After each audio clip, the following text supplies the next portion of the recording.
waaw man du ma ki mujjee joué grand théâtre samay morom parce que man sama génération bi ma nekk ñi ciy way ëpp nañ 100 wala ñu ma 50 waaw kon du ma ci mujjee dem grand théâtre grand théâtre mënoon naa fa dem dorénavant ma am album parce que am naa lu ma fa yóbbu am naa samay morceau bopp yu ma fa mën a way am naa public boo xam ne su ma leen woowee ñu fekk ma fa mais chaque chose à son temps day doog a jot moo tax sama borom dogal ko liñ fa war a yóbbu moom yaakaar naa ni yàggatul ndax yaakaar naa ne ñu ngi ci jour si mooy 2 bu soobee yàlla dañuy woo ñëpp rek ndax kenn du dem guerre di wax say arme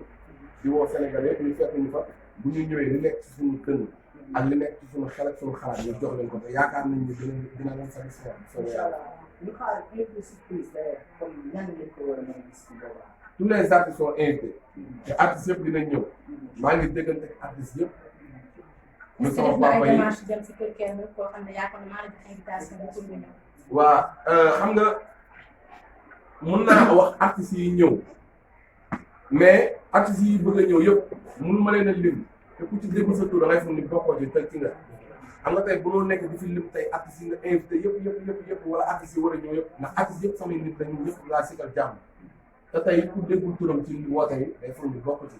kon vaut mieux que ma bañ a tudd turu kenn mais artistes yëpp invité naa leen te ñoom ñëpp maa ngi déggante ak ñoom te ñëpp ñu ngi ñëw ci répétition yi di répété dama man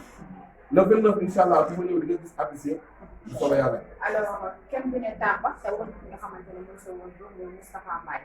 yéen ñaar ngeen def duo boo xamante ne macha allah kenn dootu ko fàtte ci biir le 29 yaa sa papa sur scène lan ngeen di waajal naam nag tàmm nañ di dégg képp koo xamante ne dem grand théâtre man surprise la mais lan la mën a xaar ci yow ak sa papa. waaw loolu du ma la surprise la parce que paa bi sànq nee na daa bippe le 29 lay woote. kon nañ bàyyi ba le 29 rek. même ci tuuti rek incha allah nañ bàyyi ba le 29. parce que sànq bi ñu ko jëlee moom nee na ins bi dafay jàpp di judd di la ñaanal parce que xoolal day koy ci yow di def seeni ba rafet ci yow tey jii sa papa moom naam nag ñëpp xam nañ fi muy waxee mais yow sa papa pour seen ñëpp ko yaakaar dina am wala du am. waaw ama maag sama papa moom xamante nañu maag paa bi dañuy joxante ay code maag paa bi kër gi rek lañ fi toj day mbaar jaar nii moom bëgg ko jaar na leen saakatuma na grand théâtre lu nga mën na faa xew grand théâtre incha allah le 29 ku fa ñëw di nga jël sa loxo teg ko ci sa gémmiñ bu soobee yàlla. wax boobu yàgg nañ ko gis comme sama naataango bu ñu ko waxee léegi grand théâtre naam mun nañ ne métti na méttiwul ndaxte compression lay doon ci bopp lépp foo xam ne du soo ko def en général bu ñu gisee artistes yi dem grand théâtre yi ëpp dañuy topp showbiz bi dañuy topp maye gi dañuy topp parrain yeeg marraine bi est-ce que Tamba ñu ngi sóor loolu Tamba est-ce que dafa nar a woy wane boppam au grand théâtre. waaw yaakaar naa ni grand théâtre li may wax chaque jour sama gars yi nga